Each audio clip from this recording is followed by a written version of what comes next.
I'm going to introduce Don DeCristofaro from the Greater Boston Paranormal Associates. Wonderful talk plan. He's got some stuff up here I think you'll be interested in, and thank you. Great.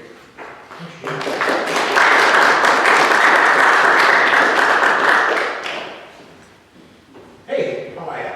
Hey, thank you for coming. Looks like we got a nice intimate gathering tonight, which is kind of a surprise. It's fine with us.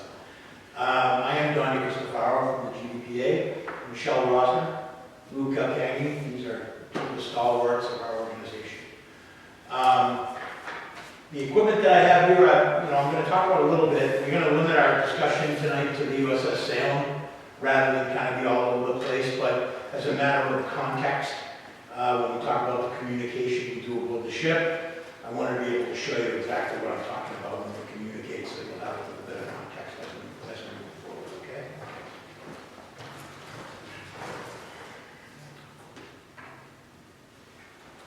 So this is our logo, as you can see. The 139 at the top is an homage to CA 139, the USS Salem. Motives of the area at the bottom means the dead live. This is a fairly new logo. We've had the same one for a very, very long time, and we kind of decided to change things up not too long ago. This is our new motto. We are, we're a group that tops out at about a dozen. We're kind of an unusual group for groups of our nature. We're skeptics. We have people in our group who are very tough to convince that anything we see or hear is real. We have other people who are very quick to tell you that every piece of dust they see flying across the camera lens is real. So we make for a pretty good mix. And what that does is that makes us very, very careful as we move forward to talk about things that we see and hear. We go through things pretty well before we discuss it.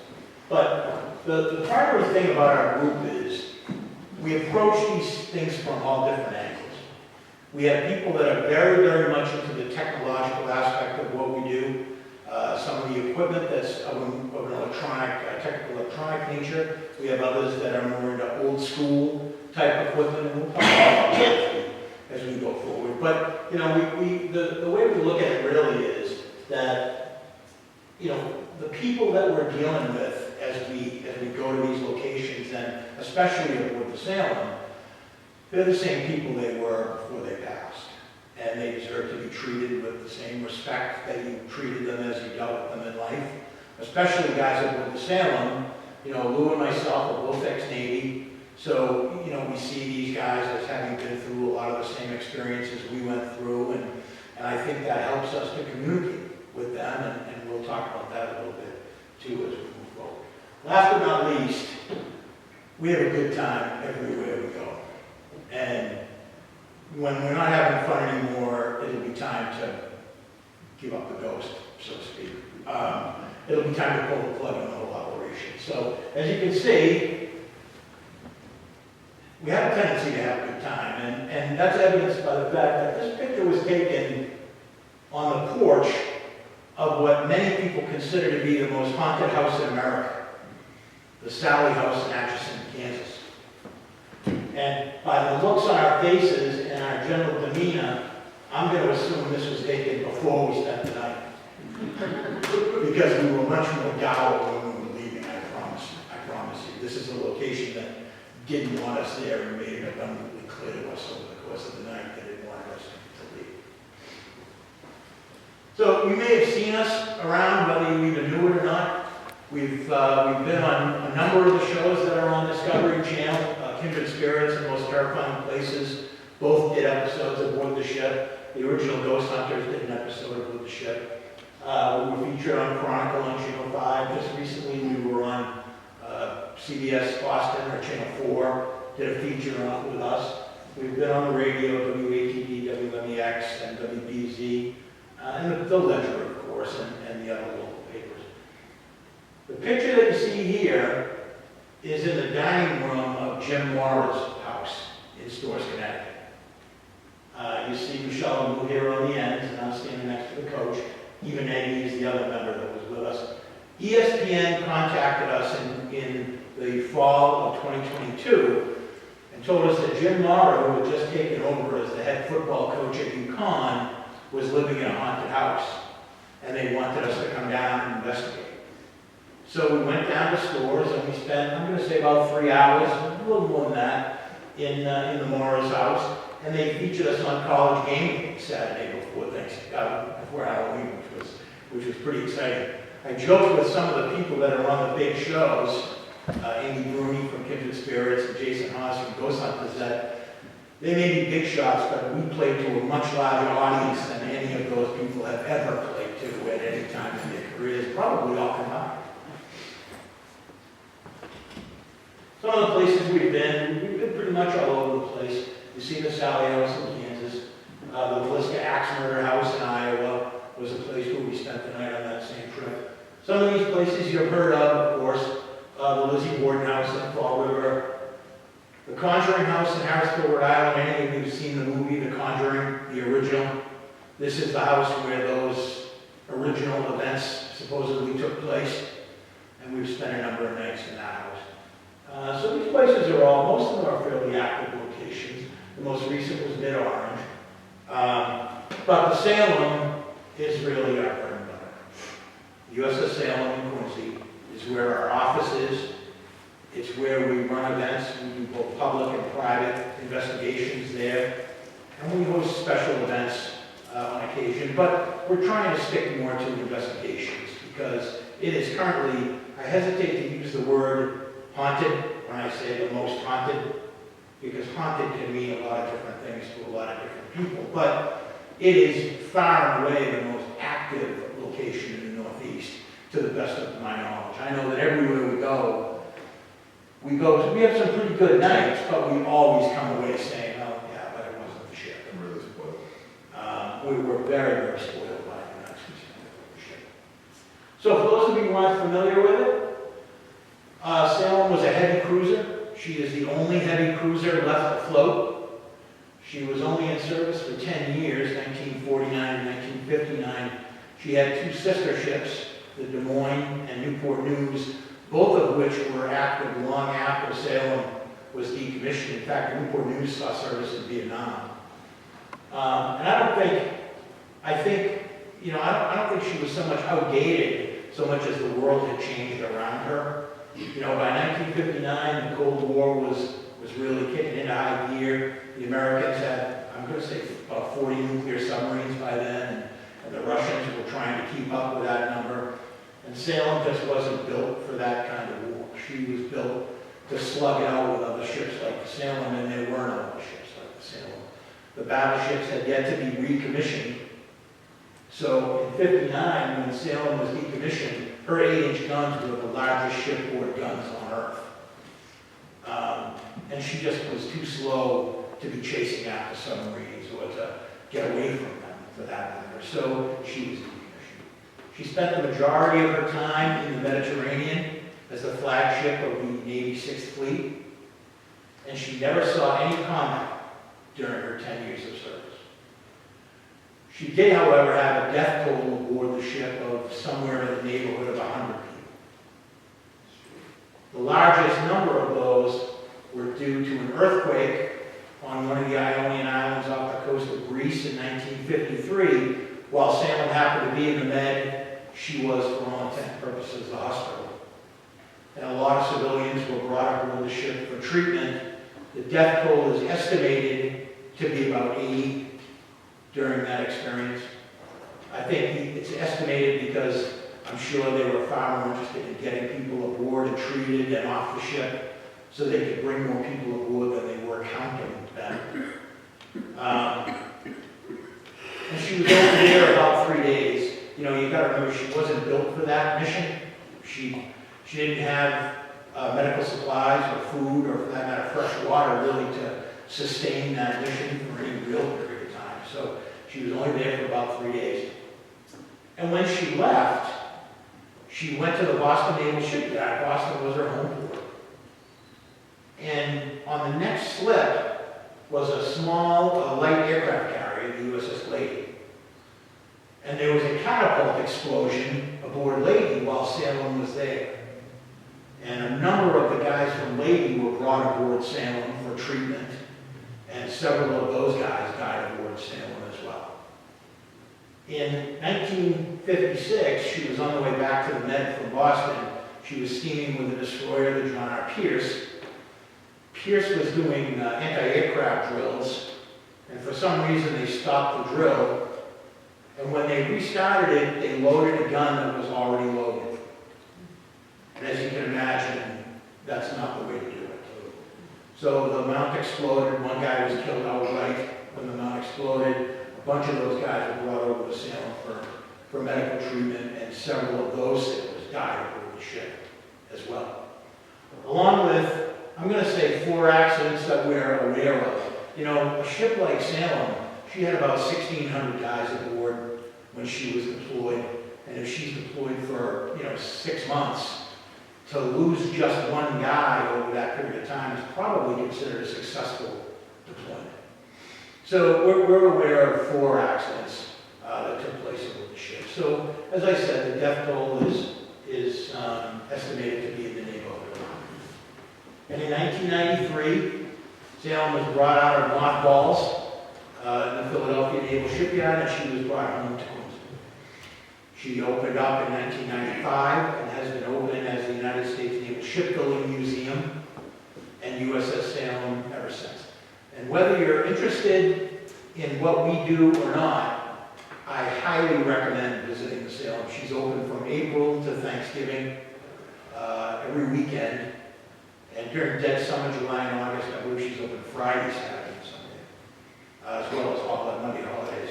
And she is a great take. The museum spaces below are absolutely fabulous. She is as accessible as any naval ship that's open as a museum ship that I'm aware of. There are some spaces you can't go into, but you can certainly see everything. Those of you who are engineering types, one of the engine rooms is open, Combat Information Center is open. So there is a lot to see at Little Salem, and I highly recommend it. So we're going to talk a lot about what we do aboard the ship, as I said. We're going to talk about the entities that we speak to and how we communicate with them. So, as a matter of context, as I said, I just want to show you one. Michelle, why don't you? I'm struggling a little bit to get around. I had knee surgery that long ago. So this instrument here, most of what we do is electromagnetic based, based on the measurement of electromagnetic fields. This instrument is called a REM pod, and it's an electromagnetic field detector, but what differs with this instrument from others is that it generates its own electromagnetic field as well. So not only does it detect an electromagnetic field, but it detects a delta between its own electromagnetic field and something external. And that's basically, if you put your hand right over the top of it, or touch the antenna, it's gonna make a noise and then it's gonna light up. The lights are going to be dependent on the strength of the field. There's a blue light, an orange light, and a green light. This is a straight electromagnetic field detector. For those of you who watch any of the ghost shows on TV, you're all familiar with an instrument called a K2. And it's a very simple handheld instrument. This is basically a K2. Every once in a while, a lot of these companies come up with something new because everybody's already bought a K2. So this is a Paralight, and as you see, when Lou opens it up, the lights flash. It's a K2 meter, and based on the electromagnetic field, you'll see that it lights up to varying degrees. The puck, the black thing, is a static pod, and it's the simplest of all. It detects static electricity. The thought process being that as anything moves, obviously it creates friction, which creates static electricity. And the thinking behind a static pod is that an entity entering or leaving our plane is going to create friction and static electricity as well. Did I say fiction? That was not a Freudian slip. That was just a mistake. And its direction. As you saw, it's got lights all around it that are different colors. And as it's sitting in the middle of the floor, it will light up going in a circular pattern, or not, depending on where the entity is. This is a simple motion detector. It takes a second to roll. And what we'll do is we'll leave this outside of space to see if anything comes and goes. You're going to get it.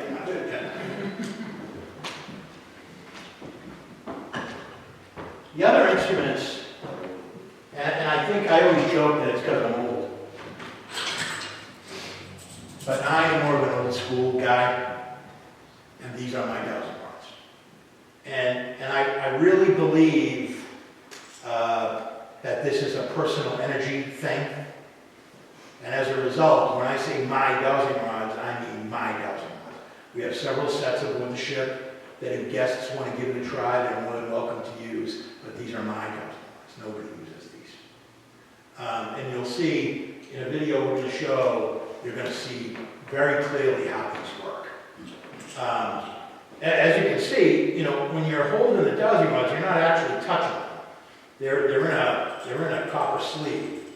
So that when you hold the sleeve, you're not actually holding the stick itself. Okay?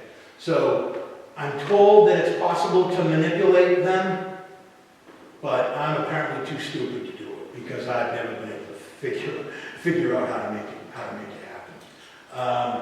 As I said, we're going to show a video here shortly, and you're going to see exactly how. Actually, a couple of videos where you're going to see exactly how these work. The other old school piece of equipment. Why don't you do that, Michelle?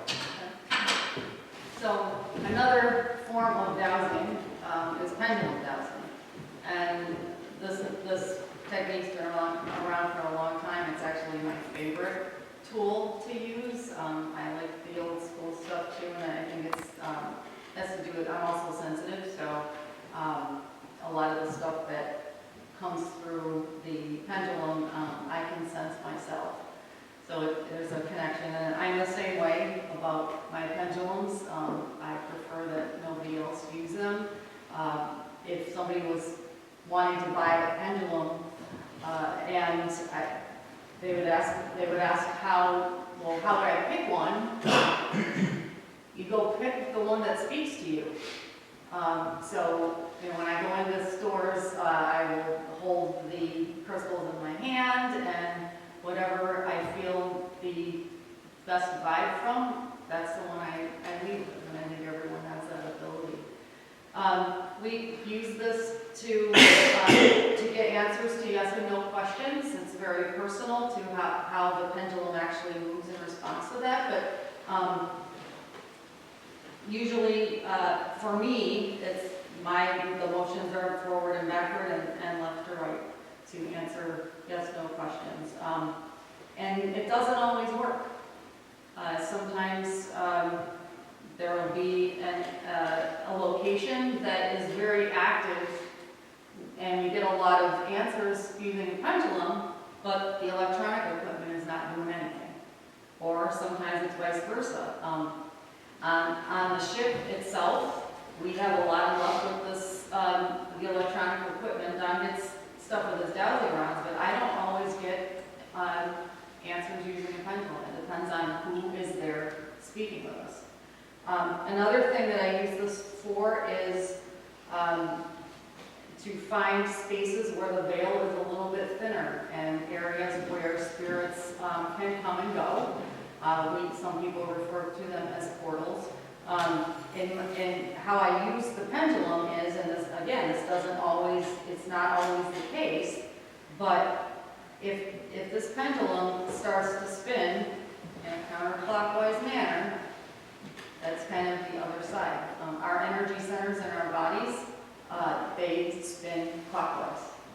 And so usually the reverse indicates something coming from the other side. So that's just a few ways that the pendulum can be used, but again, this is really my favorite. And it's really interesting sometimes when Don's doing her dowsing rods or Don's doing his dowsing rods and he shows up with the pendulum. If we're asking yes and no questions, we get more concrete answers and something to believe in when their equipment says yes and our equipment's going off. So you get kind of 3 levels of answers. It's pretty amazing to see, it really is.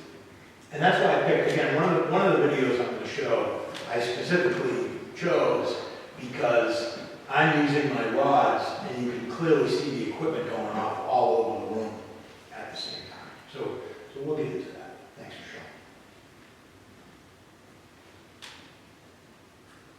So when we first began, and I've been aboard Salem for about 15 years now, and when we first started investigating aboard Salem, primarily we were dealing with Greek civilians, people from the earthquake.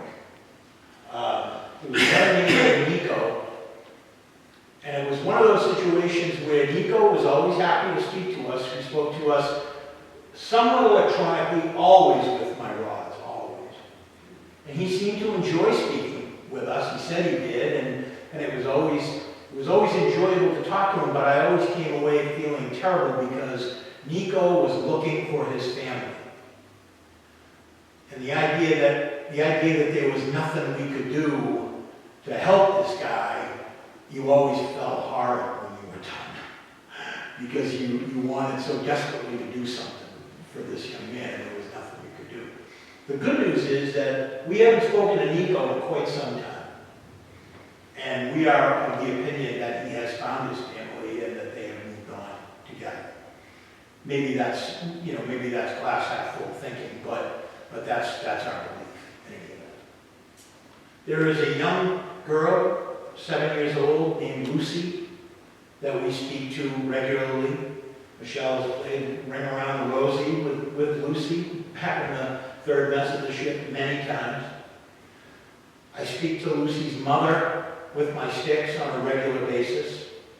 It's kind of a running gag that I always ask, is your husband here? And she always says yes. And I say, can I speak to him? And she says no. And I tell her it's just like my house. I'm supposed to shut up and just do what I'm told, apparently. And we now believe that Lucy may have a brother. We're kind of on the fence about that. There is another young child who has started to make himself a little bit more well-known, and we're still working on that. But these things evolve over time, and we're headed in that direction. There have been other children aboard the ship, on and off, for many years, down in the berthing area, where the crew, when I say berthing, I mean B-E-R-T-H-I-N-G, where the crew slept. Used to be where the kids would hang out. There's a dog aboard Salem. And I never thought it was a coincidence that the dog was usually down in the berthing area where the kids were, because in the third mess back aft, which is right above the berthing area, there's a man we call the chief. He's not there anymore, he's up forward now. And the chief was always kind of an angry dude. And I was always wondering if the dog wasn't there to make sure the chief stayed away from the kids. As time has gone by, and we've gotten to know the chief a little bit, we know that that probably wasn't the case, because that wasn't the chief's thing. He was angry but we always joke about what the reason was. Some people say he hated that women were on the ship. I always thought that was a little lazy. Personally, I always thought it was because we always speak to him in cooking areas, in galleys. And he was a cook, he was a chief cook. And I always thought it was because he wondered why nobody was working. Why everybody was just kind of standing around when they should have been working. That's what I always thought. And the chief, while we were talking to the civilians, the chief was always the constant. The chief was the one who was there at the beginning and is there now still. His name is George Parker. He was the chief commissary then. The damn cooks, they keep changing what they're called all the time. But back then they were commissary then. He served aboard the ship in 1956 and 1957. He did not die aboard Salem. And we believe he considers himself to be the guardian of the ship. The only instances we've ever had where people have had what we'll call unpleasant experiences, we believe were due to the chief deciding that they had disrespected the ship in some way or another, and the chief let them know that that was the case.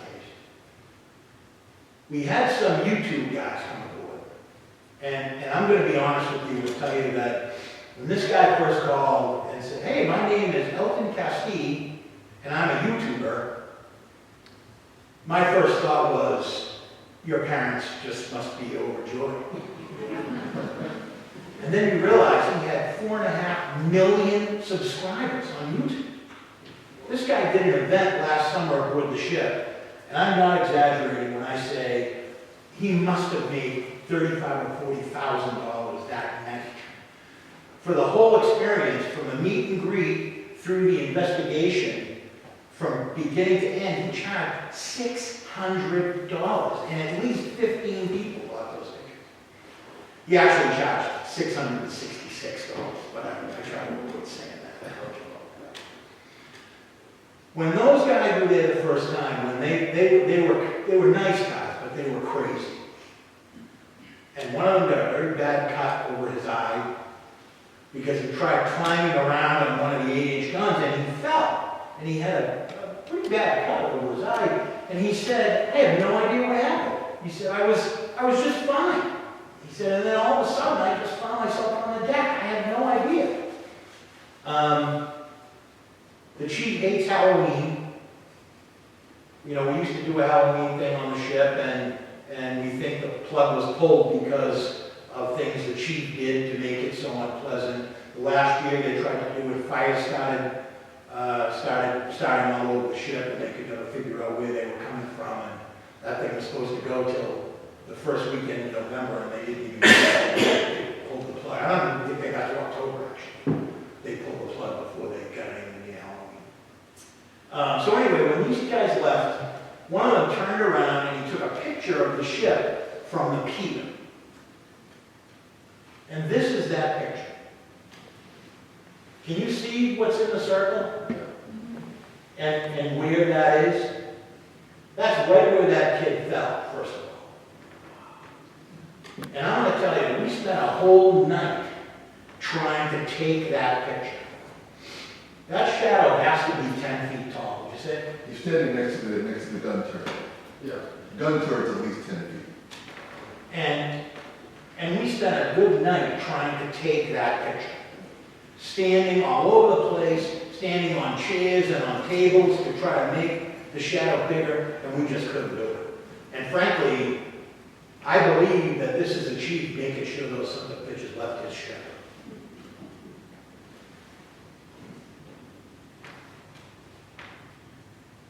So I'm going to show a video, and the reason I picked this video is because it's a great sprinkling of everything.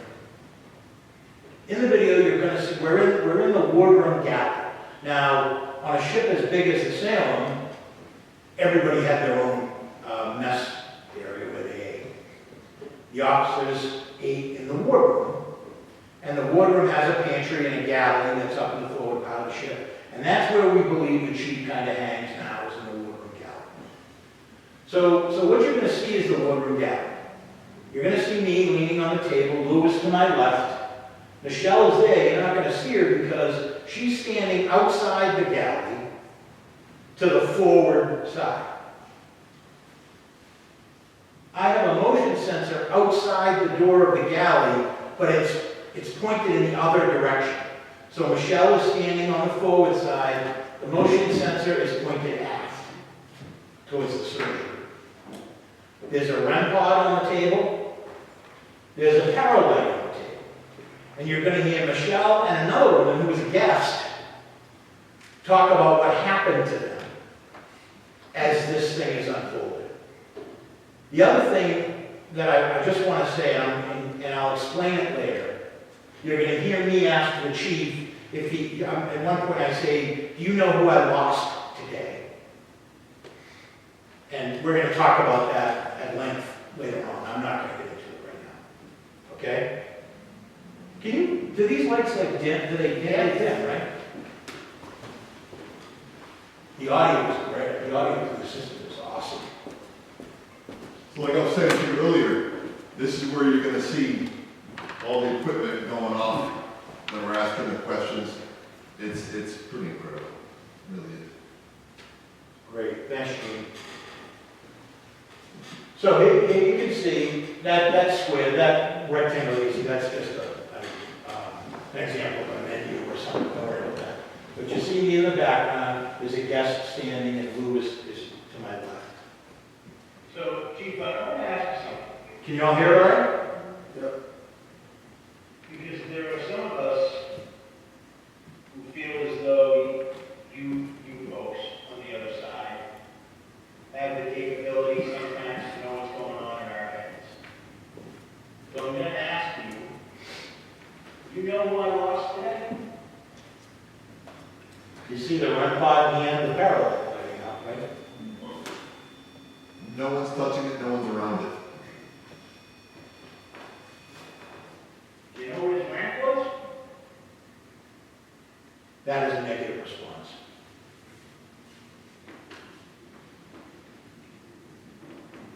Did you hear us talking about it?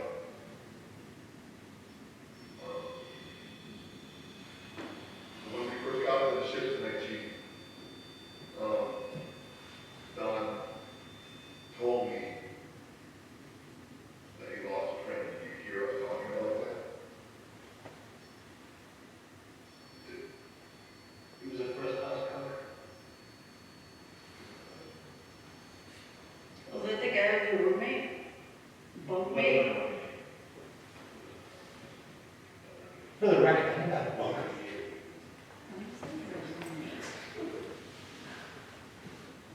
All right, so you just heard us talking about it. Okay. All right, that's cool.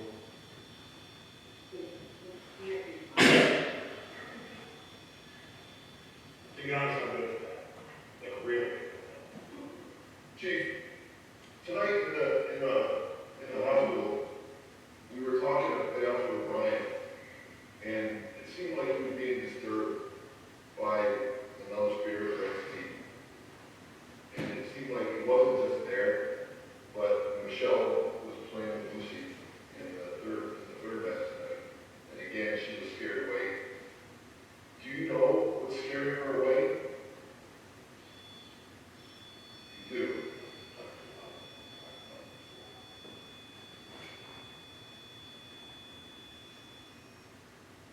And your relationship with this other entity, you just kind of leave each other alone.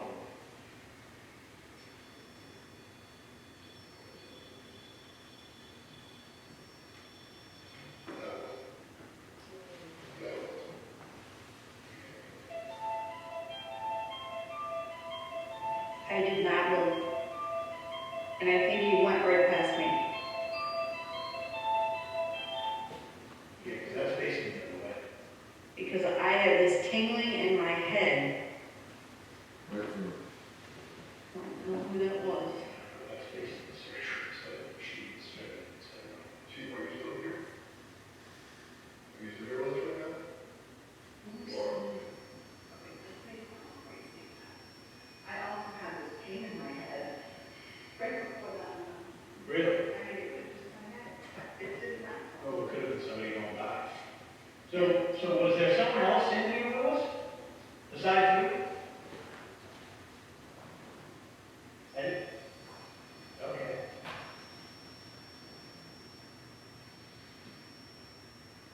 And that entity left?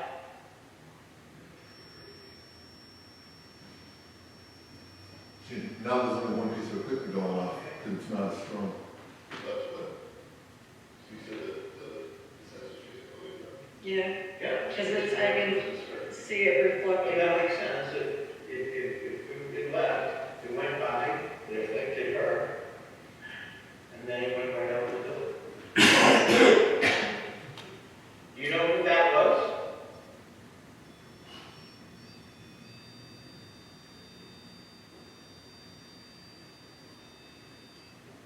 Was it the one we were just talking about?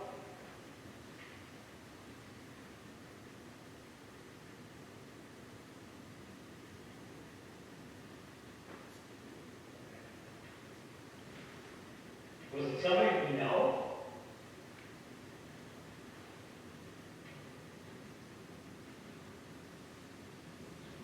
So, like I said, I like that video because it's a little bit of everything. You know, you see the instruments going off. You see that one of the guests who's on the right side there said she felt something. Michelle felt something, and then motion sensor in the hallway went off, as though something walked right out the door. And we see that a lot of the time. The instruments are positive answers. What you didn't see here, and I think you'll see a little bit later, is what we do to make sure that we're not just getting the random yeses. We work pretty hard at that, and we'll talk about that. So, the ship has always been fairly active. And I'm going to say that when Lou and Michelle started coming aboard, sorry Michelle, but primarily Lou, things really started to pick up. And I think, I always thought that I got activity because the sailors all knew I was a Navy guy. And now all of a sudden, you had these two guys, Lou and I would be in a room, and we were speaking the same vocabulary that they used. And we were using the same phraseology, and suddenly things started to pick up a little bit.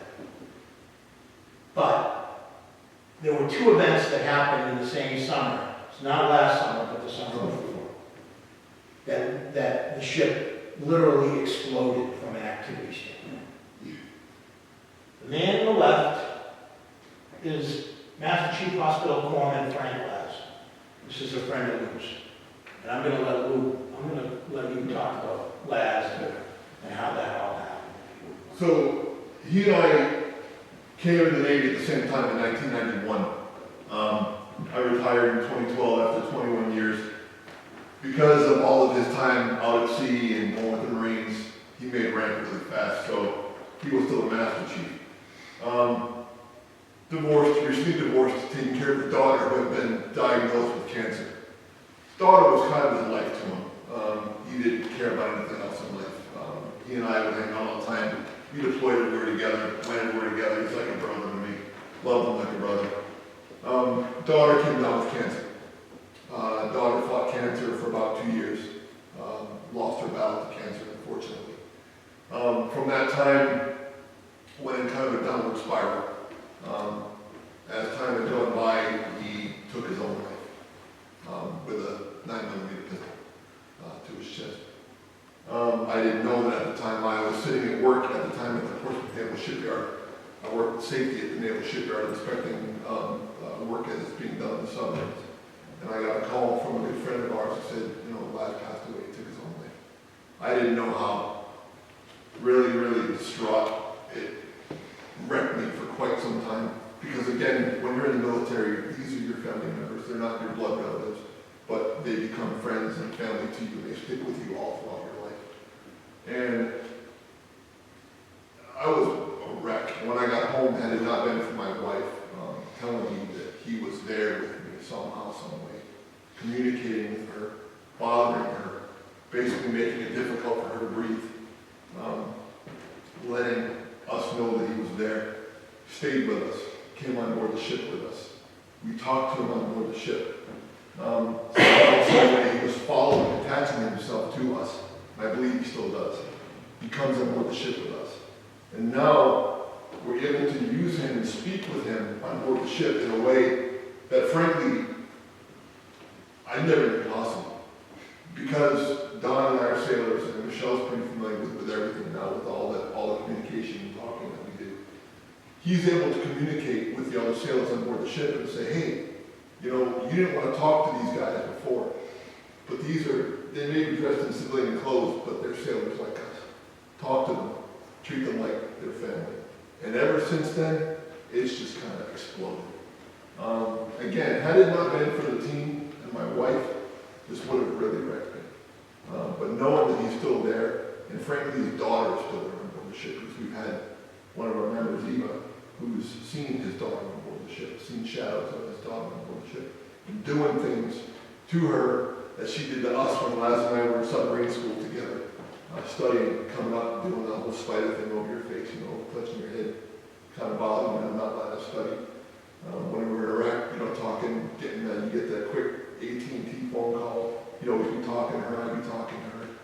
You know, Afghanistan, same thing. So he's on the ship now, and again, Donna's going to talk to you about something that happened when we were in the hospital, proving that these spirits are talking to one another. It's pretty interesting. Okay, next one. So, the guy on the right is, like I said, the cooks, they just keep changing what they're called. He was mess specialist, first class, Jim Duffy. The SS after both of these guys' names means that they are submarine qualified.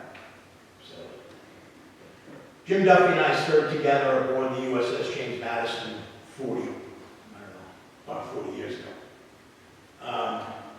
And that same summer, I had seen that Duff was in the hospital, and when I called his wife to see how he was doing it, she said, yeah, it's not going to be long now. So I called my boss and said, I need a couple of days. I threw some stuff in a bag, and I drove down to Philadelphia and spent a couple of days with him and his wife at the University of Pennsylvania Medical Center, and that was like a Monday, Tuesday. Saturday, when I got to the ship, I had only been on the ship a few minutes, my phone rang, and I looked at it and it said Patty Duffy, and I knew that it was the call that I didn't want to get. And that's who I'm talking about when we're in the Woodrow Galley, and I said to the chief, do you know that I lost somebody today? So that was Duff.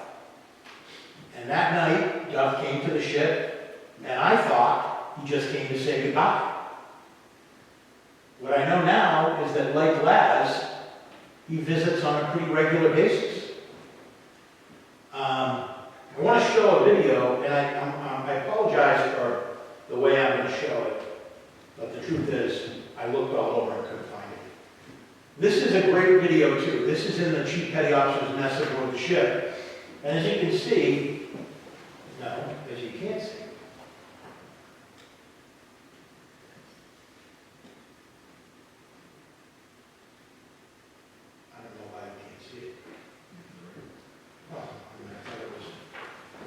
showing on the screen.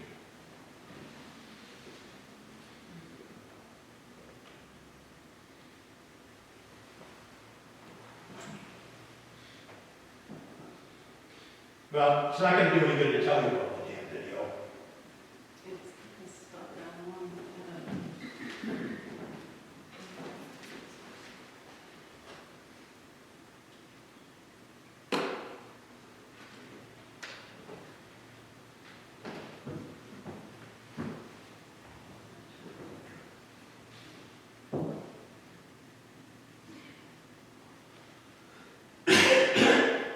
No, doesn't want to do it.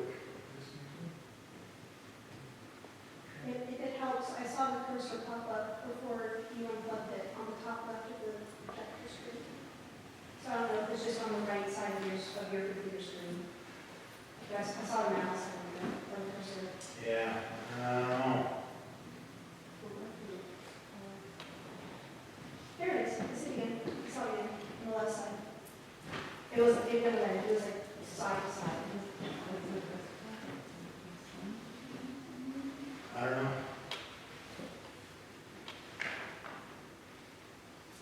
Here it is again. Yep, right there in the middle. Yeah, it's nice. What's that? Down there. Oh, there you go. So scroll to the left and there's a slide next button right there. There you go. Yeah, that's not where I wanted to go. It's not.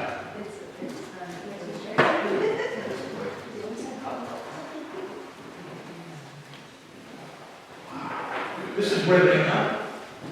No,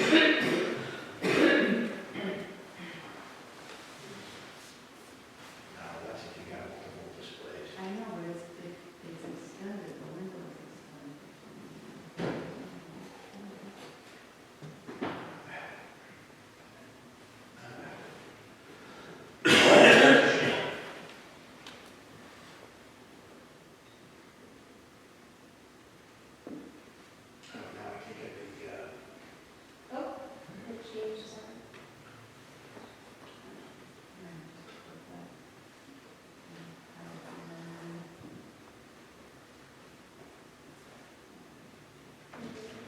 So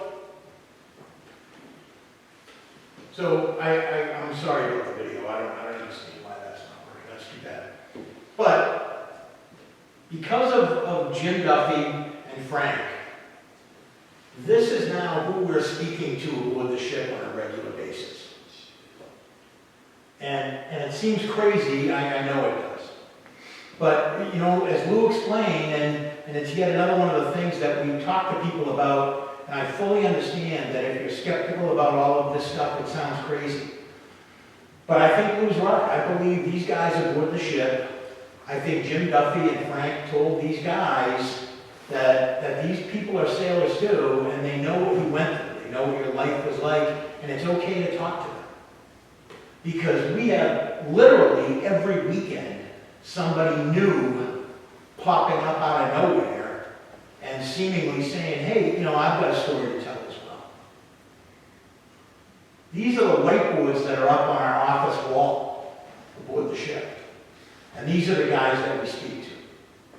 And I'm going to go to the next slide and then come back to this.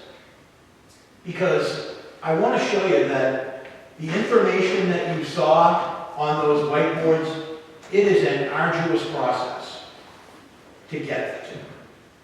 And the way it begins, we'll take Frank O'Brien. We are talking to an entity in the hospital of the ship. Do we know who he is?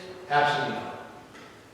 And since our instruments deal in yes and no answers, it's not always easy to get where you want to go. So we start with the obvious, are you a sailor? And we get a yes.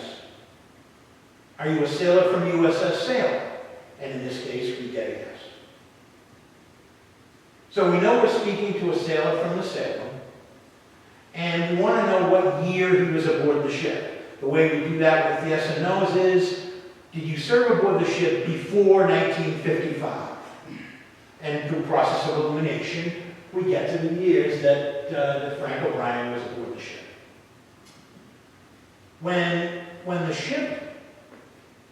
ship goes on a long deployment, when they get back, they issue something that's kind of like a high school yearbook, and it's called a cruise book. This is one of the cruise books. And we have the cruise books from the sailor. So we go through them, and they have pictures of all the different divisions aboard the ship. In the back is an alphabetical listing of the ship's crew. So in the case of Frank O'Brien, Sonny Morgan, who's a member of our gang, one day says, I think next time we're in the hospital, we need to start trying the name O'Brien. I think this guy in the hospital, I think his name is O'Brien. So we go in, and sure enough, we get positive responses to the name O'Brien. And I want to say the very next weekend, we had a visitor who said, I think the guy in the hospital, I think his name is Francis. But he doesn't like to be called Francis. He thinks Francis is effeminate. He wants to be called Frank. But I'm pretty sure that's his name. So now we go into the hospital, and we say, are we speaking to Petty Officer O'Brien? And we get a yes. And this time what we say is, and your first name begins with the letter F. And we get positive responses. And then we say, excellent, because we know that your name is Fred. And nothing happens. Okay. Nope, we know that your name is Frank, and everything in the room lights up. So we go to the cruise book, and sure as hell, we find machinist mate third class Frank O'Brien. So now we go into the hospital and we say, Petty Officer O'Brien, we know now that we're talking to Frank O'Brien. Is that correct? And everything lights up. And we say, and now we figured out that you were a quartermaster. And nothing happens. And we say, no, you caught us. We were trying to fool you. We know you were a sonar technician. And nothing happens. And that's how we get to the fact that he was a machinist. And we were talking about this earlier. When I say now we know,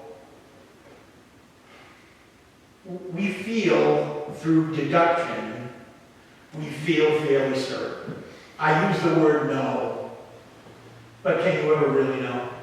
We feel pretty certain through deduction that this is the guy we're talking to. And now that we know who he's talking, who he is, now we can start speaking to him meaningfully.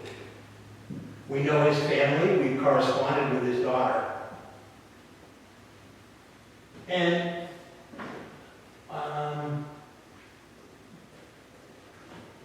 the other guys went, the lots went up. If you, I don't know if you can see it or not. You see in the hospital, GM3 Ralph Malott. On one of the racks in the hospital, we're speaking to a man named Ralph Malott.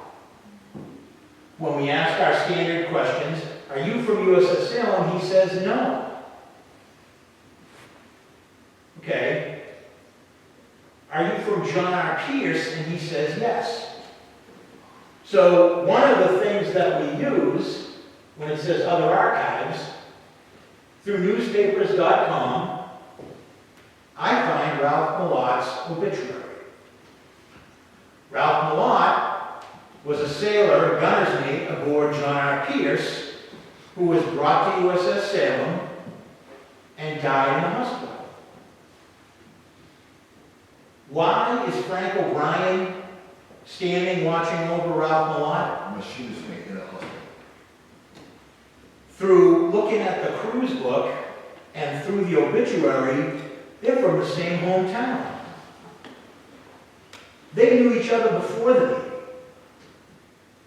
And when Ralph Malott was injured and brought aboard Salem, Petty Officer O'Brien felt like he wanted to go and he wanted to be there with his friend. And there he remains. The guy above, as we said, is the chief, George Parker. We've known him for 15 years. We found out his name last summer. And I'm going to take the blame for that. Going through the cruise books, looking for a chief. We knew he was a cook, so looking for the chief. And like an idiot, it never dawned on me that he wasn't a chief when he came aboard Salem. He was a first class when he came aboard Salem, and he made chief during a deployment. So in the cruise book, he is CS1, George Parker. But we still call him the chief because he stops responding if you call him by name. One of the reasons we think that he feels like he's the guardian of the ship is that he likes to be called the chief. That's who he is. That's who he's always been, and that's who he wants to remain. So once in a while, just to prod him, we'll call him Chief Parker or George. The problem is he stops responding immediately, and we're done for the night, as far as he's concerned. But he always comes back. And I think we're at the point where when we have our little Halloween, we have a one-night Halloween event. Usually that's a Saturday night before Halloween. Thursday night, Wednesday night, we'll go to the ship, and we'll spend some time in the woods talking to the chief to make sure he understands that it's just us. Same crew as always, and that we're doing the same thing we always do. We might just be wearing funny costumes while we're doing it. And the chief always responds that he's okay with that. And we want to make certain, again, you'll find out when you come on board the ship, you do talk to these people like they are still alive. And we want to remind him that we're not being disrespectful to him or the crew. And that's how we keep the relationship up with all the crew members. And the Halloween event, and actually how the chief feels about the Halloween event that used to take place on the ship, was actually, the whole thing was covered by Kindred Spirits when they were on the ship, and there's a whole episode on it, so if you're interested, you can take a look at that one and hear more about the chief's, I guess, feelings about that. I'm sorry, what was that again? On Kindred Spirits, it's Okay. on Discovery Plus. It was season 6, I believe. I forget what they call it. But Michelle's right. When they came to the ship, they spent a significant amount of time on the chief and how he reacted to what they called Ghost Ship Harbor, the month-long or 6-week-long Halloween event. And I'm not going to tell you what,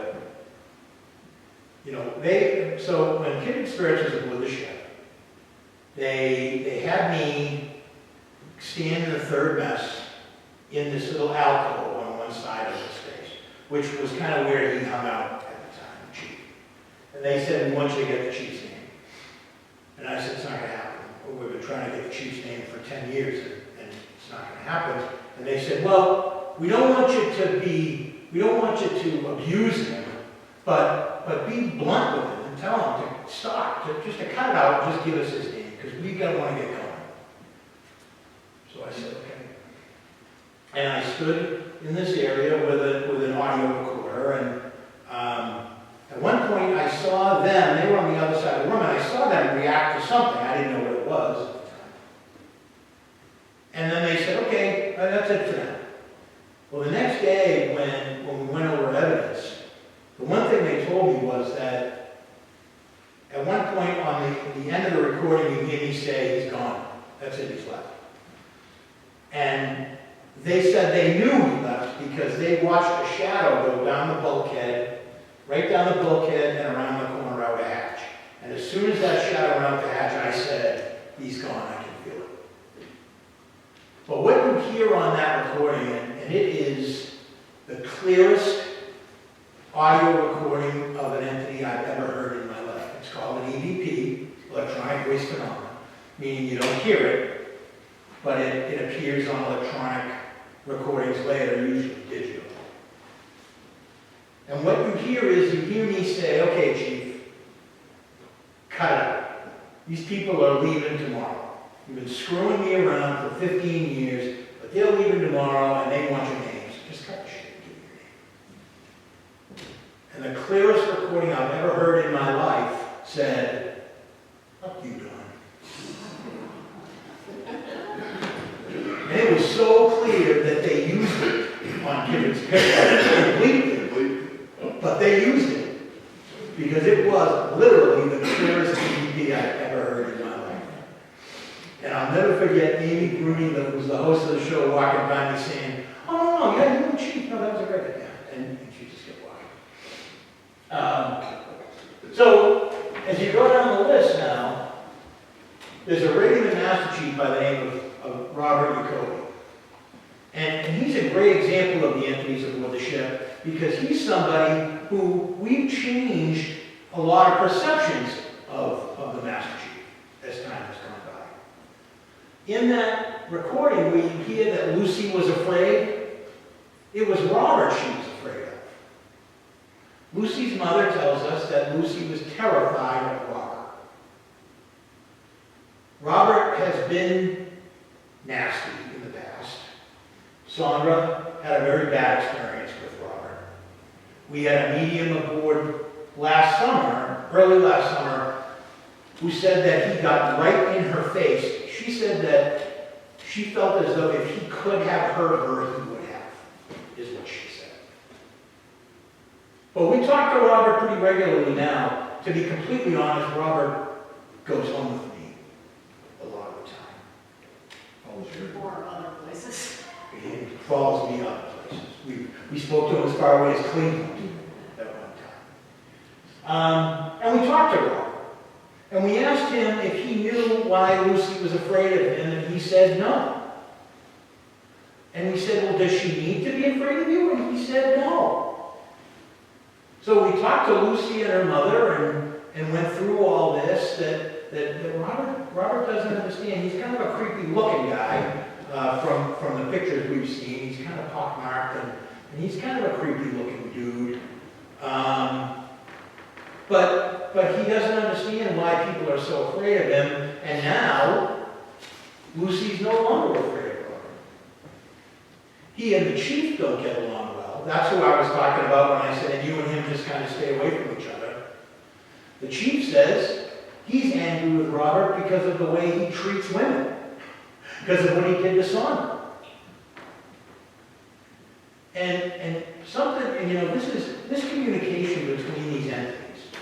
Lou was talking about a night in the hospital where we were speaking to Jim Duffy, and Lattice. They were both in the hospital. Both in the hospital together, which was very strange, very rare. And at one point I said, Laz, do you know Jim Duffy? And he said yes. And I said, and you speak to each other? And he said yes. And Lou said, so do you know what ship Dawn and Jim Duffy served on together? And Frank said no. So I said, well, Duff, why don't you tell him what ship we served on together? And Duff said yes. So we moved on, I think. We went on to other things, and about a half an hour later, maybe 20 minutes later, I said, Laz, you still here? And he said yes. And I said, do you know what ship Jim Duffy and I served on together? And he said yes. And I said, well, that's amazing. I said, so you know that we served aboard USS Lafayette together? And he said no. And I said, no, you're right, you caught me. I said, we served aboard the Kamehameha together. And he said no. And I said, I think maybe it was the James Madison we served on. And he said, yes, it was. Everything goes on. And I said, did Duff tell you that? And he said, yes. It's a great recording because you hear Lou and I think what you hear is me saying, Jesus, did that really just happen? I said, oh shit. So we're at the point now where we're pretty clear that these entities speak to each other and that we can have conversations with them where we can prompt them to have conversations together. And it takes, like Don was saying, a lot of investigation, but people like Michelle who are sensitives know that they're there. You know, Michelle's even gone as far as not knowing names. Are you a sailor? Yes. Okay, what's your last name? If we go through the alphabet, will you tell us? A, nothing, B, nothing, C, nothing, D, everything goes up. And then you work at it that way, and then you go and look at who's looking to get names. So it takes a lot of work, but we're talking to these people, like I said, like they're our family. They want their story to be told, like Don said. One thing I talked about with Laz is when you join the military, it's something that Don has so eloquently said in the past. When you join the military, a lot of guys who join the service lead lives that they pretty much had nothing. They leave nothing. And they go to the Navy, they find a purpose, they find a family, they find people who care about them, they find a good job. And those people that they serve would stay with them forever, for their lives. But unfortunately, some people decide to get out. When they get out, they go back to the lives that they had. So when they pass away, they go back to a time in their lives when they were most happy. Which is why some of the sailors were finding coming back on board the Salem and talking to us. I think the chief was one of those guys. One of them. I think the reason the chief feels so strongly about the ship and about the fact that he doesn't like it when people disrespect the ship and considers himself a guardian to some degree, I think because the chief was one of those guys. I think he had no life outside of the Navy, and when he passed, the Salem is where he wanted to go. It's where he wanted to spend the rest of his time. So I just want to, if you look at the middle slide, or the middle whiteboard, there's a connection between these three guys on the top. Bill Austin is a gunner's mate seaman, meaning he wasn't a petty officer, but he was striking to be a gunner's mate aboard Salem. Bill was killed in number 3 turret, which is the after 8-inch turret of the Salem. He was in what they call the gun pit, and they raised the gun, and the gun is like a seesaw, so that when the front goes up, obviously the back goes down, and he was down in the pit. What I believe happened was they were doing work on the deck, and they raised the gun, to give those guys a little bit of room. And nobody knew that he was there. I think if they had been actually firing the gun, everybody on the ship would have known. But this was something that they just didn't think much of. The second guy, Curtis Cochran, was an aviation ordnanceman, or an air digger. The Salem had a helicopter. And Curtis Cochran died in an accident back in the hangar bay or on the passageway right outside the hangar bay, but in the fall, he went down to that and died. Both of those guys were treated in the third mess on a triage table that still sits there. And they were treated by HM1 Francis Fair, who treated both of those guys before they died.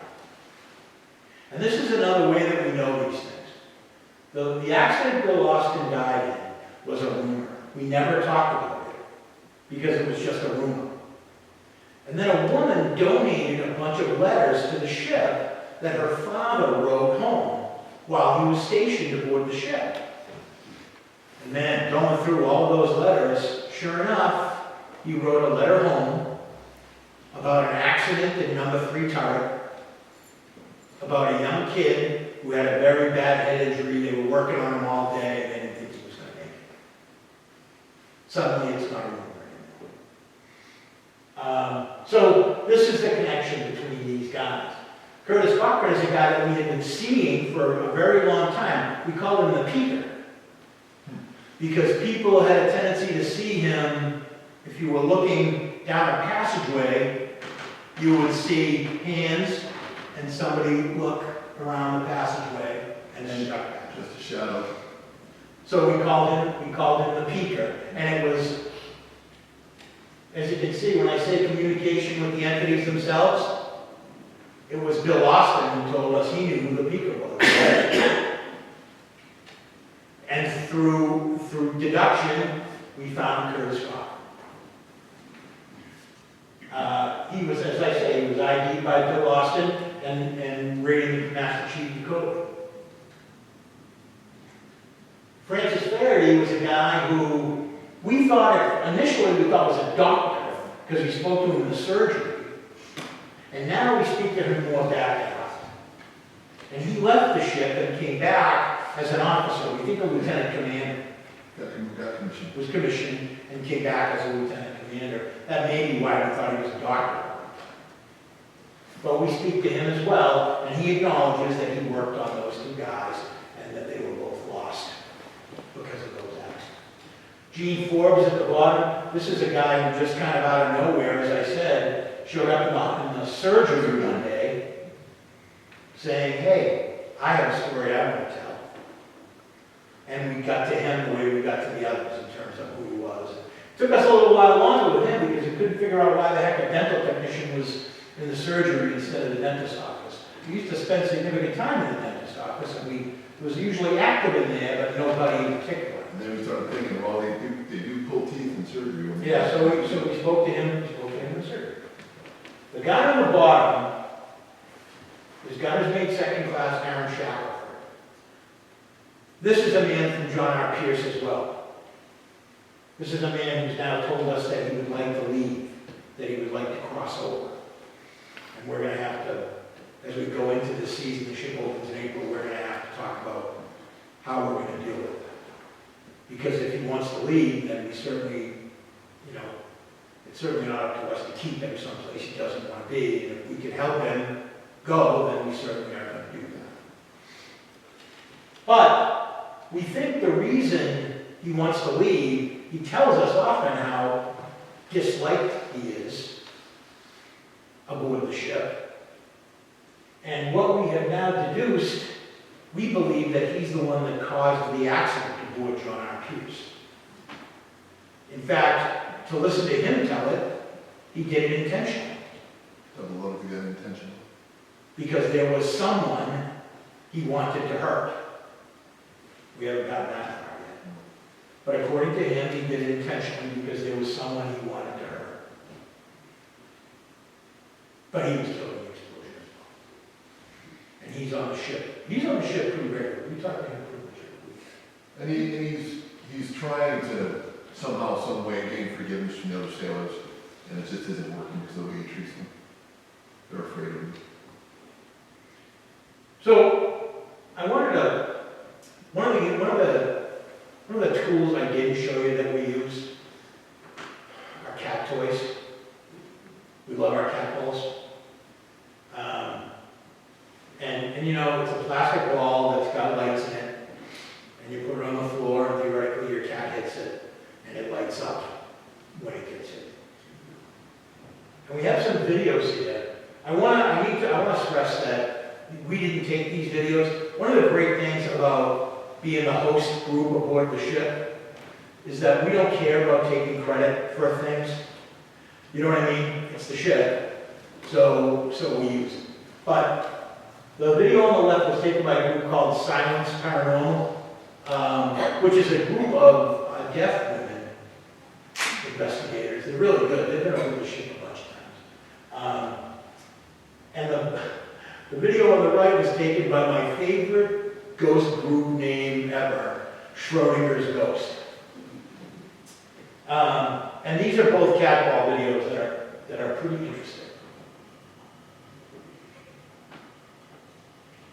No one's on the wreck.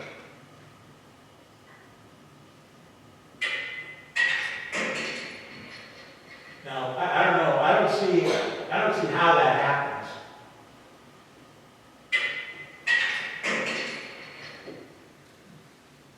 I don't see how that happens. And I think this one's actually better.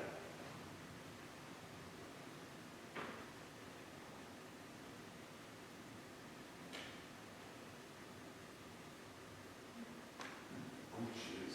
Rolled it off the pillow. Yeah, that was sitting on top of the pillow. There's someone back.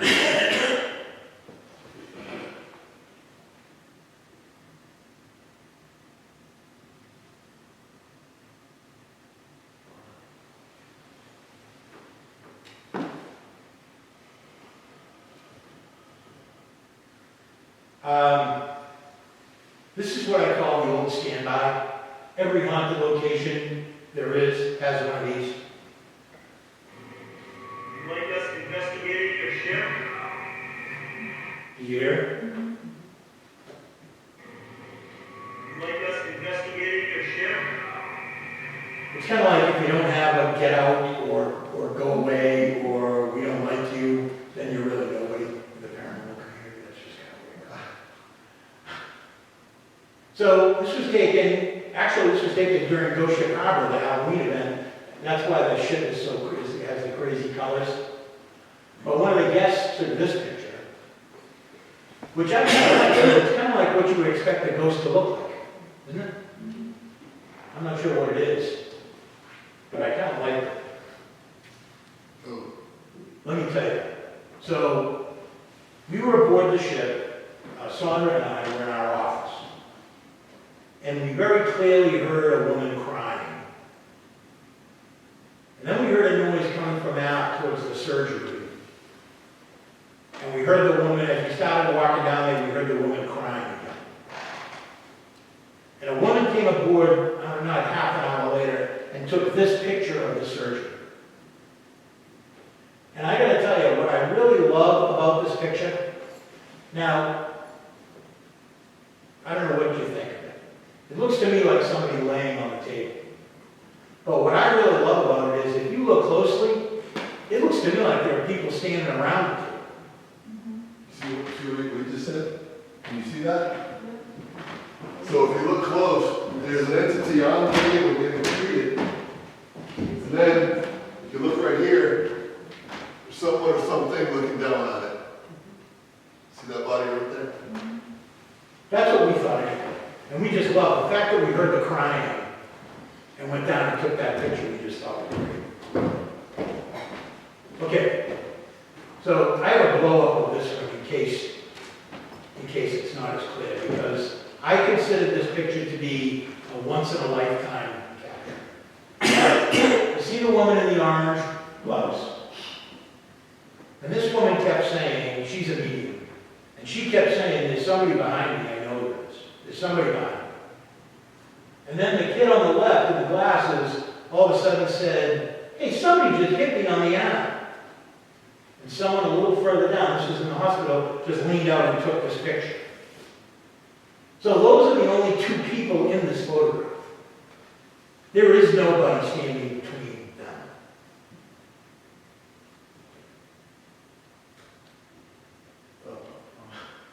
I don't know about you, but I think I see his face. I think I see facial features. I think think he's wearing a watch cap, like a Navy watch cap, and maybe a peacock. And I promise you, you may think we're all goofballs, but I promise you, I don't see a picture like this and immediately say, oh my God, look at that. But I'm telling you, I look at this and I see a man standing between those two people. He blocks out that silver thing in the middle. That's a scuttlebutt, a water bottle. And he's blocking it out. Just kind of standing against it. Yeah, and it reflects it's stainless steel, so.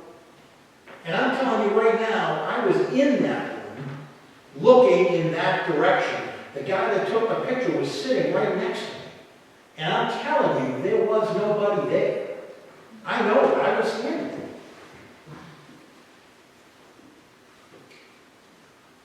Okay. We're going to fight about it. We fought about this. 2 summers ago, a woman who grew up in the Conjuring house, Andrea Perrin, was aboard the ship. Andrea is a friend of ours. Andrea is as nice a woman as you will ever meet on this earth. But I think they coined the expression out there when they met Andrea, because she is out there. So she had some hip problems, and there was an event aboard the ship, and she couldn't go below decks. So she stayed topside the whole time. And she took these pictures. Now, Michelle said to me before we came, hey, is it okay if I talk about the UFO pictures? And I said, sure. I didn't realize she was telling me they weren't UFO pictures. This is why it's good to be skeptical. So, if you look at these pictures, look at the picture on the left, you see the 2 lights, and then the other one on the far left. Now, if I saw that picture, I wouldn't think much of it, right? But then you look at the picture on the right, and now the 2 have moved over so that they're over that building, and the third has moved over so that now they're in kind of a triangular shape. And just to date myself thoroughly, that building that they're over, that's the building I worked in when the shipyard was open. So anyway, you see now that they're kind of in a triangular pattern. Here they've moved, still in a triangular pattern, and in the other one they've moved up higher and are still in a triangular pattern. See, why are you making that face? Has nothing to do with the fact that they're in the flight path of Logan Airfield. They're not, though. They are. No, they're not. The flight path goes to the aft side of the ship. Michelle has insisted that we're looking at 3 airplanes. And I mean, I understand that when you see an airplane going across the sky, sometimes all of a sudden it appears as though it's now hovering, when in reality what it's done is turned towards you. And it appears now as though. And I understand that. But I've never seen 3 of them do it in unison. Yeah. Right? I thought that was pretty impressive. You see, this lady is literally bending over backwards Yeah. to take it. Because Andrea's standing up there in hysterics going, it's UFOs! I love it. So that's it. That's what we've got. What we've done is, on May 18th, there's going to be a private investigation aboard the ship, and it is only going to be for you. So I'm going to open it up tomorrow. You go to USS-Salem.org and click Get Tickets. You will see a bunch of items, and one of them is going to be Scituate Historical Society. And that is where the tickets to that will be. And it will be nobody but you. Maybe we'll be. When you come How on board, many people will it be open to? 50? How many? 50? Okay. I mean, it won't be that many. When we have public events, we try to keep them to 25 if we can. It's not a matter of, the ship is huge. I mean, Salem is 700 feet long. She's longer than the Massachusetts. But, it's all about the experience. And too many people just makes it too difficult to manage. I tell everybody, Depending on, we'll stay together when we go to the first space down in the third mess. And depending on how that goes, we'll decide whether we're going to split up or all stay together or what we're going to do, because it's all about the experience. And everything we do, I want to stress, every nickel, every penny that we collect for events, for investigations that we host aboard the ship, every penny goes to the ship. We make no money off any of those tours, any of those events or investigations. Every nickel goes to the United States Naval Shipbuilding Museum and USS Salem. It is truly a labor of love for us. Don, if anybody here has like their own investigating equipment, can they bring it? Absolutely. So we don't have our own gear, that if you don't have it, when you follow us around, you'll see all the stuff that we use, not just these 4 pieces here, but we have a lot of different stuff that we use. But if you have your own stuff, by all means, bring it. Yeah, I'm going to put these up because I wanted to show they're the things that we're going to use in that video. We have a lot of other equipment. There's plenty of equipment for guests to use and try. And they can take pictures and video? Absolutely. We're very, very free about people taking pictures. If you get something that's really crazy, we'll want it. Yeah. I mean, we'll want to be able to share it. But as you saw, we always give credit to the people who take those pictures or take those videos. A lot of guests come to us. Is it easy to get around the ship? Is it any parts that are going to be difficult for? The ladders are no picnic. Yeah. But, once you get down the ladder to the main deck of the ship, Yeah. we generally stay on that deck. Okay. There are ways to get up and down, but if you don't feel comfortable, there's plenty to see on that one deck. Oh, yeah. The second deck is where really all the real hot spots are. And that's really where we'll stay. We'll spend the whole night there. Other people, as I said earlier, the engine room is open. If people want to go down and take a look at the engine room, they're free to do that. Combat Information Center and other rooms like that are open. So if people want to do that, they're free to do it. But from an investigation standpoint, we pretty much stay on the deck. Okay, the most important question is, are there facilities on there? Facilities? Facilities. Yes, there are. There is a men's room and a room Excellent. that actually function. Great. Yeah. I mentioned to you last week that was the first ship my father ever worked on. Yeah. He also closed up the yard in '86 too. Do you find any yard workers on there? We do. In fact, the first person that we spoke to who was not from the ship was my cousin Lou, who, when I was working in Full Warehouse, where I just showed you, he was working in the garage right across from me. And my cousin Lou came to the ship and said hello, and we tested him the way we talked about, but we tested him actually when, this is who I thought we were talking to, I brought a bunch of pictures to the ship and laid them on the table with my dowsing rods and said, Lou, because we're not actually related by blood, you were married to my cousin Dot. And he said no. And I said, you were married to my cousin Maureen? And he said yes. And one of the things I love to do with my sticks is, yes, no is how they generally work. But once the guests have been watching them cross and open for a little while, then I'll say, can you do me a favor and show me where you are in the room? And they stop crossing and they get together and just go. So we had all these pictures on the table. And I said, look, one of the men in these pictures is not related to us. Can you show me which one it is? And he was right on every single count. Who was related to us. I happen to know one of our cousins' name is Chris Barrett, his brother-in-law. And I happen to know another guy named Chris Barrett.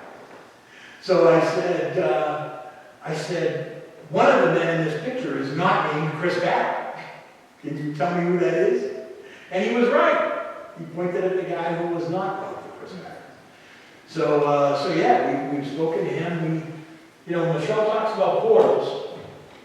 And we're at the point now where we speak to a number of people, I'm not going to say on a weekly basis, but people who kind of come and go. We speak to a young woman Allison. So Michelle found a nurse that came through one of the portals on board the ship, never stationed on there. She had come on board trying to find her brother, who was an officer stationed on board the ship, who didn't die on the ship, but thought he was still there. And Michelle discovered him in one of the berthing areas. And now she talks to one of the Marines who was the ship jailed or rigged. And we think that's why she won't leave. She won't leave. She likes it. She came aboard and we think that she won't leave because she's in a relationship, you know, I put that in whatever context you want, with this Marine gunner sergeant who guards the brig down on the deck below. And she likes him and she's not going anywhere. The Marine is an interesting story because there were some guys that filmed a project called Pathways aboard the ship last year, and one of the things that used to happen on the ship that I never told anybody, nowadays we can turn off the lights aboard the ship electronically from the office, but back then there wasn't a computer to do it, and after everybody had left, I would have to stay aboard the ship alone, and I would have to go the length of the ship shutting off the lights. And I'm going to be honest and say that was the only time I was really uncomfortable aboard the ship. But the one reason I wasn't thoroughly uncomfortable was that as I walked down a passageway, I always felt and sometimes heard someone in the other passageway, kind of walking in parallel with me. And it was always kind of comforting to me. So when these guys were filming Pathways aboard the ship, I wasn't supposed to be part of it. I was in the office. And the production assistant came and said, hey, they need you downstairs. So when I went down there, they had a medium with them who asked me, why would there be a Marine aboard the ship? And I said, well, a ship this size had a Marine detachment. I'm not sure how many guys, 20 maybe. And she said, well, would he be down here? And I said, well, it's a museum space. That could have been Marine berthing for all I know. But the brig was there, the jail. And my guess is, you know, they had to keep these guys busy somehow. My guess is one of the duties they have is they would be guarding the brig. And she said, well, there's a Marine down here, and he told me that he had a message for you. She said, he told me to tell you not to worry because he's the one that walks with you. That was my little thing. I never told, these guys didn't know that. I never told anybody that. Like I said, that was just my kind of little thing that I liked. And she said, he told me to tell you not to worry because he's the one that walks with you aboard the ship. And he still does, as far as I know. But now he's got Allison, so he can preoccupy. So yeah, we see plenty of people now. We think there are, what, 3 portals aboard the ship? At least 3. At least 3 portals aboard the ship where people come and go. And Allison, actually, that's when we first discovered her aboard, she had said that she came through a portal down in that area and wasn't able to get back. And then now when we speak to her, she says that no, she wasn't able to get back, but she's still getting back. She's funny though. When she laughs, she's a real jokester, and she really laughs at Lou's crass sense of humor. When she laughs, this piece of equipment that is not easy to set up just goes up and down. The rainbow just goes up and down when she's laughing. She's quite boisterous and she's a lot of fun. And there's a member of our group. There is one member of our group that whenever he's with us and we're down, she's in one of the other areas, is where she generally hangs out. Whenever he speaks, one of the instruments will, every single time, we have several instruments that are audible, that say words audible. And without fail, one of those instruments will say jerk. This one guy, the same guy, every time he opens his mouth, one of the audible, they're called an obelisk, one of the obelisks will say jerk. Every single time. So, and that's one of those things that's kind of neat. You know, we feel like we're at the point with these things now where we can have those kinds of relationships. We're looking to take it to the next level. We're looking You know, if Shackelford wants to leave, we're gonna try to do what we can to help him. I'm not sure how we're gonna do that. We did a ceremony aboard the ship at one time where a bunch of entities crossed over. And it was fascinating to watch. And my understanding is it was successful. I was afraid because I thought, Jesus, if these people leave, we're gonna go out of business. And next thing you know, people are gonna be investigating the Oliver House instead of the Salem. I'm gonna have to stay home with my wife on the weekends. We're talking about a horror story. But that never happened. But that never happened. These entities left.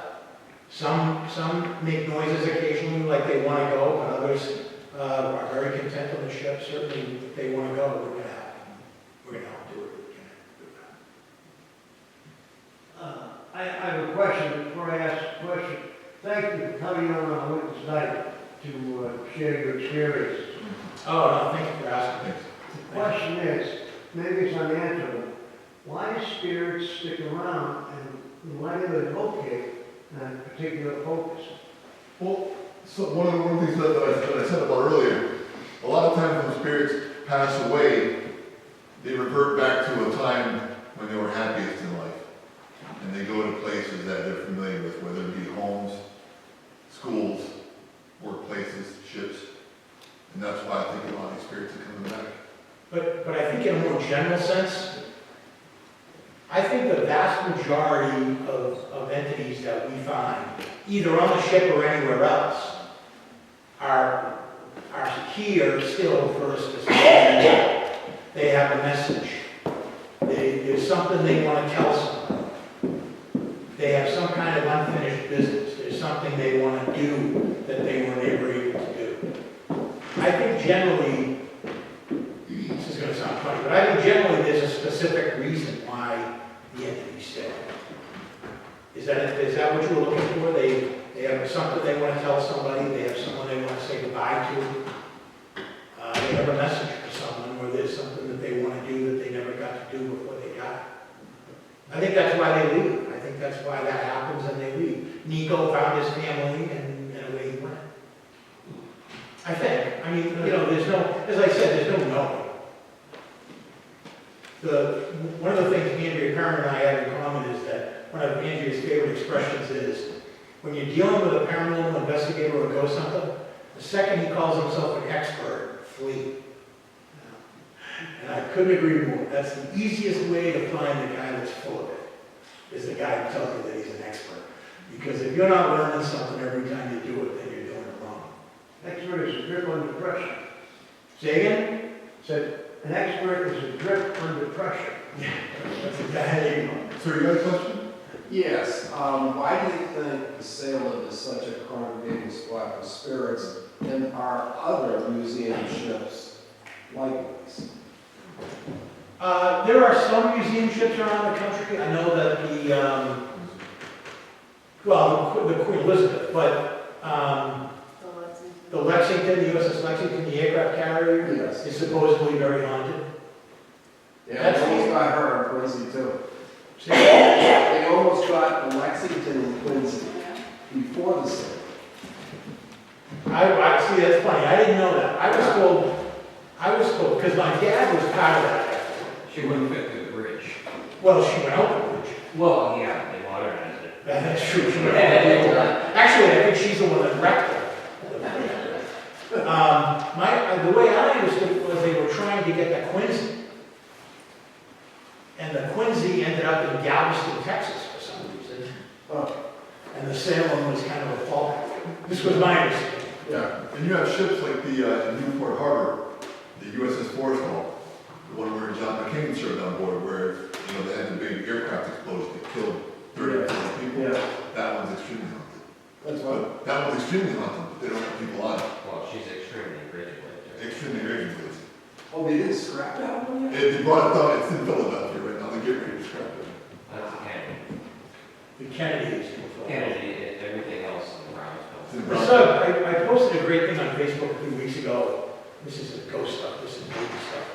of a bunch of guys from the new Kennedy went to the old Kennedy, and they took a bunch of pictures of like stuff the sailors had painted in the passageways and stuff, so they could recreate it on the new Kennedy, which I thought was really good. You know, that's one of the things about the Navy.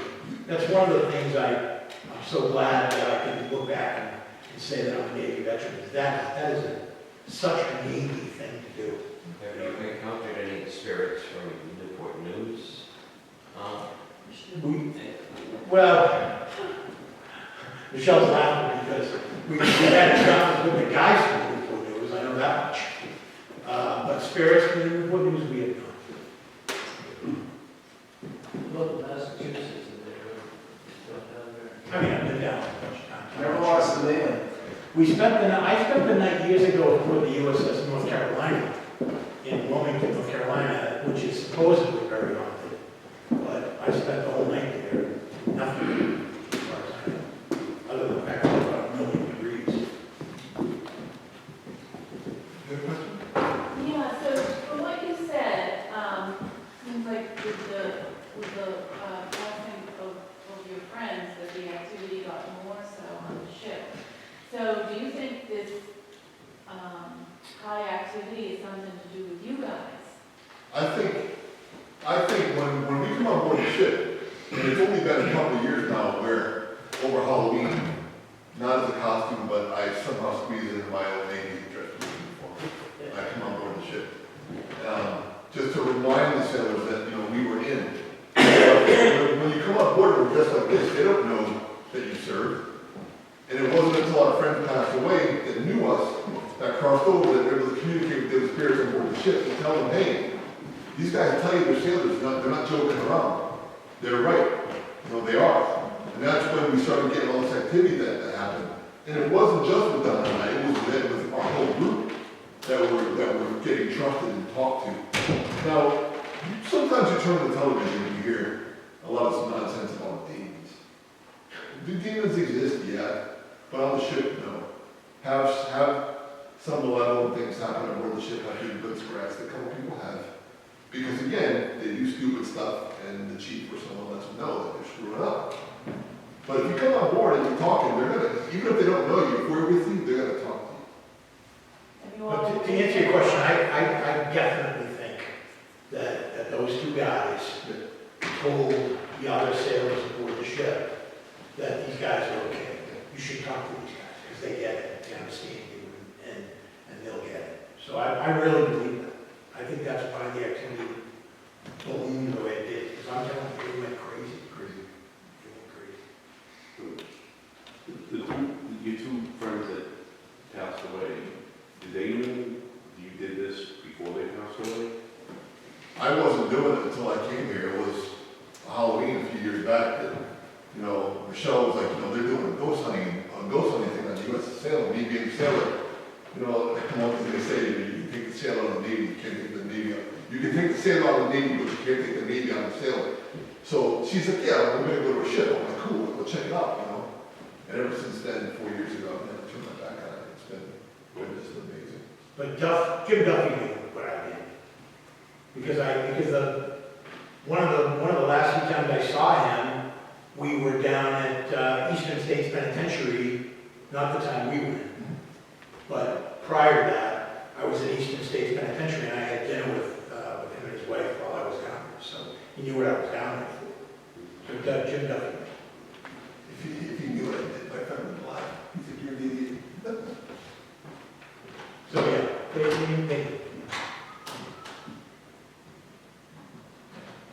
Are you editor now? So if there's no more questions, then I'll just say thank you. Thank you.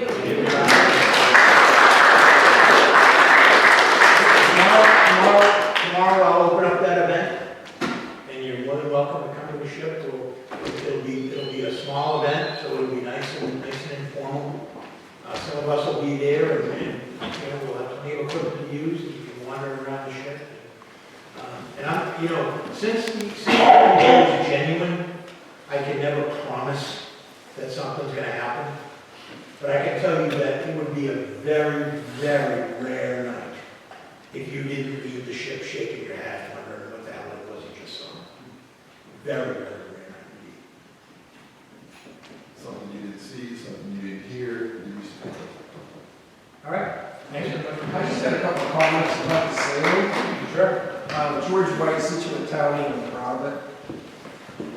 crazy naval history nut. The Salem was the star of a motion picture Several. called The Pursuit of the Grass Spy. It was produced in England, 1956. And in England, it's called Battle of the River Plate. And she played the Graf Spee, which is the proper German pronunciation. And there she is, the whole ship all over it. Like when I saw it as a kid, I was very disappointed because it didn't look like my model of the Graf Spee. It looked like, this is an American cruiser. They didn't even bother to paint over the 139. Exactly. And they said, well, this is part of the camouflage, because it looks like an American ship. But, you gotta watch that, it's a good show. And every once in a while it's on cable TV. And I gotta tell you, I tell the story when I give tours. One of the stories I tell is that, so you're absolutely right. Salem played the Graf Spee in the movie. And the Salem is the Graf Spee in the whole movie except for one scene. Which he blows up. The scene at the end is the only scene where they show the whole ship. And as they were getting ready to film that scene, they were lowering the American flag and raising the German naval ensign.